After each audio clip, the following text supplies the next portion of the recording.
오늘 하루도 말씀으로 승리하는 하루 되세요. 화이팅!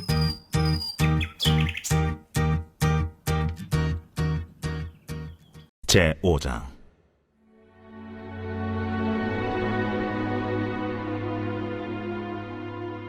이날에 드보라와 아비노함의 아들 바락이 노래하여 이르되 이스라엘의 영솔자들이 영솔하였고 백성이 즐거이 헌신하였으니 여호와를 찬송하라. 너희 왕들아 들으라. 통치자들아 귀를 기울이라. 나 곧 내가 여호와를 노래할 것이요 이스라엘의 하나님 여호와를 찬송하리로다. 여호와여, 주께서 세일에서부터 나오시고 에돔 들에서부터 진행하실 때 땅이 진동하고 하늘이 물을 내리고 구름도 물을 내렸나이다. 산들이 여호와 앞에서 진동하니 저 신의 산도 이스라엘의 하나님 여호와 앞에서 진동하였도다. 아나세 아들 삼갈의 날에 또는 야엘의 날에는 대로가 비었고 길의 행인들은 오솔길로 다녔도다. 이스라엘에는 마을 사람들이 그쳤으니 나 드보라가 일어나 이스라엘의 어머니가 되기까지 그쳤도다.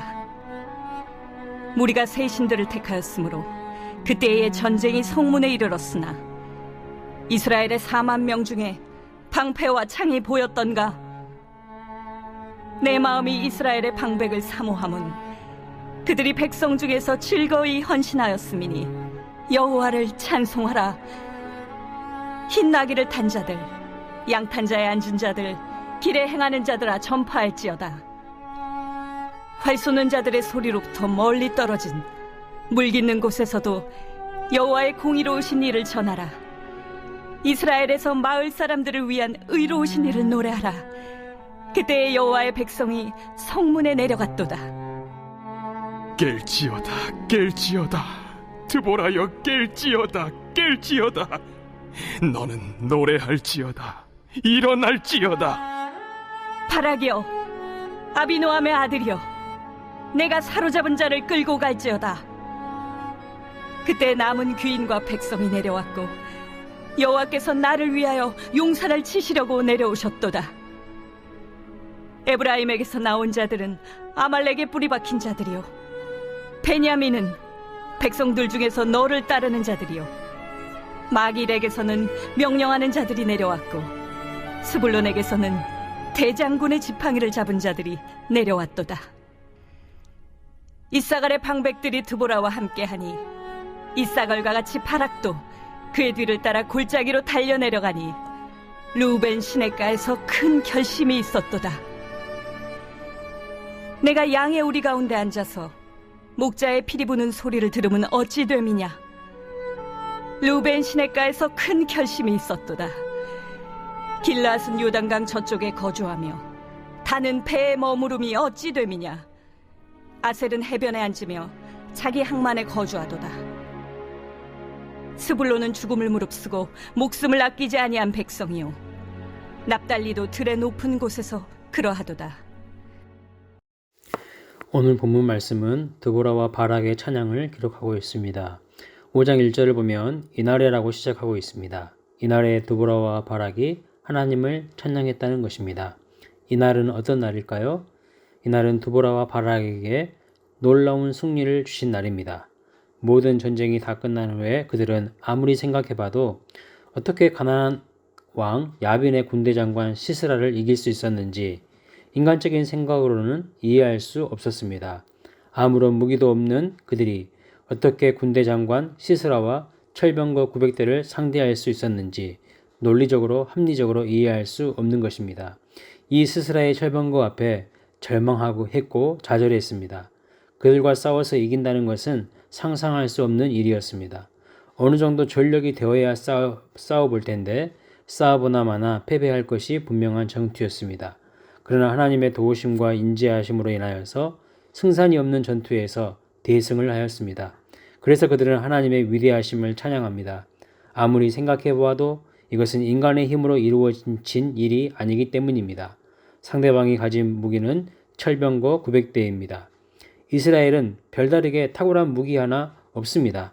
어떻게 이길 수 있었을까요? 본문 바로 앞장 4장을 보면 바락이 이끄는 10,000명의 군대가 시스라의 군대와 상대하기 위해 다볼산에 올라갔습니다.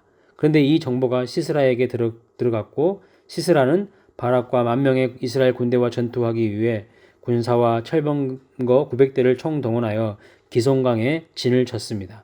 그런데 그 기송강은 와디입니다. 와디가 무엇이냐면 갑작스럽게 폭우가 내리거나 장마철 같은 특별한 기간에 비가 올 때에 큰 강으로 변하는 계곡을 의미합니다. 그런데 시스라가 기송강에 진을 쳤을 때는 비가 오지 않은 상태였기 때문에 마른 땅이었습니다. 그러나 드보라와 바락이 이끄는 이스라엘과 전투를 앞두고 갑자기 비가 내림으로 인해 철병거 900대가 갑자기 움직이지 못하게 됩니다.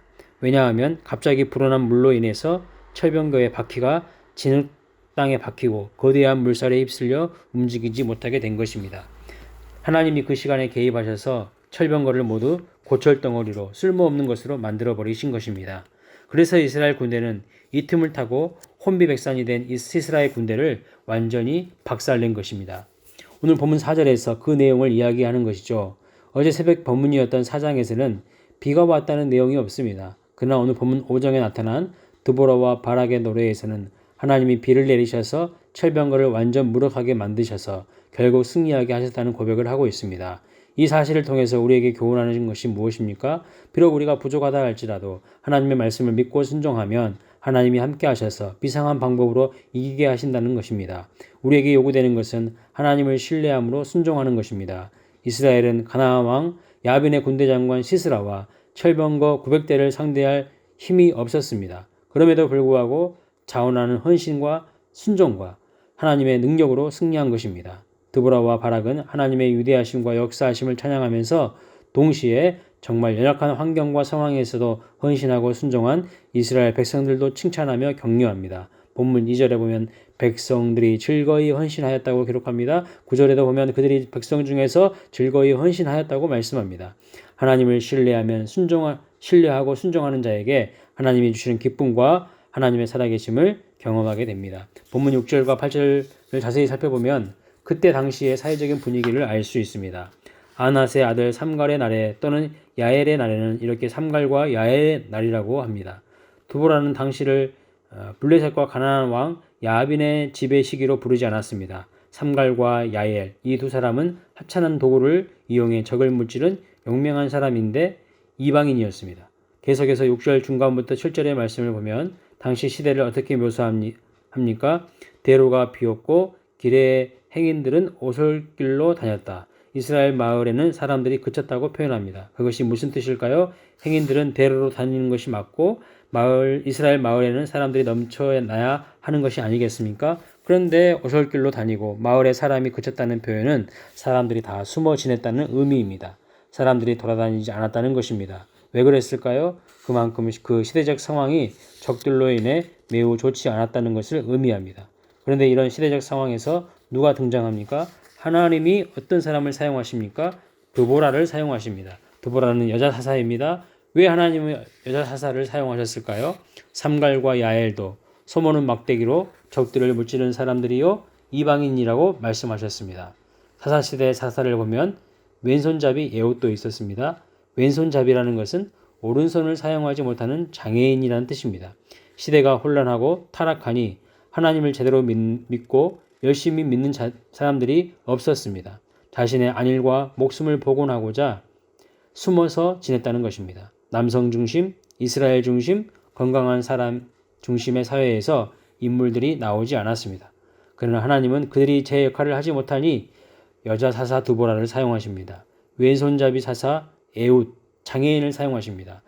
삼갈과 야엘 같은 소 모는 사람들, 여인들의 힘을 통해서 일하시는 것을 볼 수 있습니다. 하나님이 들어 사용하시는 사람들을 통해서 오늘 우리에게 무엇을 말씀하시는 것일까요? 하나님은 우리가 헌신하지 않고 순종하지 않아도 충분히 다른 사람들을 통해서도 멋지게 일하시고 오히려 아무것도 없는 곳에서 놀라운 역사를 충분히 일으키시는 분이라는 것입니다. 그래서 오늘 우리를 사용하시고 기회를 주실 때 충성하며 더욱 감사하는 삶을 살아야 한다는 것이죠. 마지막으로 우리가 살펴볼 수 있는 것은 14절부터 18절의 내용을 보면 전쟁에 참여한 지파와 참여하지 않는 지파를 볼 수 있습니다. 전쟁에 참여한 지파는 칭찬을 받고 전쟁에 불참한 지파에 대해서는 꾸짖는 내용이 있습니다. 8절에 보면 실제로 전쟁에 참여한 지파는 에브라임, 베냐민, 이사갈, 므낫세 반지파도 동참해서 약 4만 명의 군대가 참여하였습니다. 그리고 18절 말씀을 보면 스불론과 납달리 지파가 죽음을 무서워하지 않고 목숨을 아끼지 않고 참여하는 것에 대해 높이 칭찬을 하고 있는 것을 볼 수 있습니다. 반면에 요단 동편 지파인 므낫세 지파, 갓 지파, 루벤 지파들입니다. 그들은 전쟁에 참여하지 않았습니다. 그들은 요단 서편에서 전쟁을 치르고 있는 형제들에게 무관심했습니다. 사실 그들은 가나안 땅 입성 전에 땅을 분배받는 조건으로 요단 서편 지파들의 전투에 참여할 것을 약속했었습니다.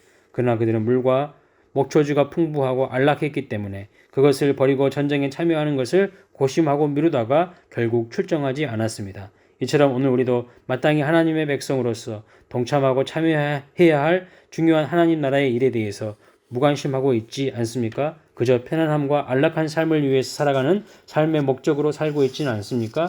결국은 하나님의 징계와 꾸지람을 들을 수밖에 없는 인생이 되는 것입니다.